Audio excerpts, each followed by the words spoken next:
ఎందుకు వచ్చాం చంద్రబాబు గారి ద్వారా?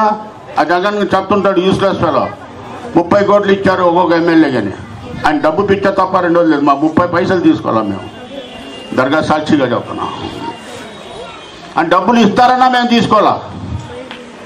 మేము ఒకటే చెప్పాం,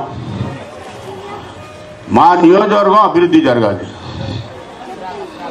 తప్పనిసరిగా జలీల్ ఖాన్ గారు మీరు ఏం చెప్తే అది చేస్తానని మమ్మల్ని ఆయన ఆహ్వానించి పిలిచాడు.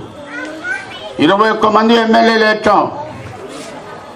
అల్లా దయ వల్ల నేను మొట్టమొదటి జగన్తో అందరు బెదురుతారు. జగన్మోహన్ రెడ్డి అంటే ఒకడు బయటకు రావటానికి కూడా బెదురుతారు. జగన్ లేదు, పొగలు లేదు. నేను ఏం మౌత్ అసలు సాగుకి భయపడేవాడిని కాదు. మీరు ఎప్పుడైనా చూస్తుంటారు, చాలామంది అంటారు మీరు కూడా 2-3 కార్లు పెట్టి కుర్రోళ్ళు వేసుకెళ్ళండి. నేను వాళ్ళకి ఏమంటానంటే, నేను ఒక్కడే, నాతో పాటు 2 ఉంటారు, సింగిల్గా వెళ్తా.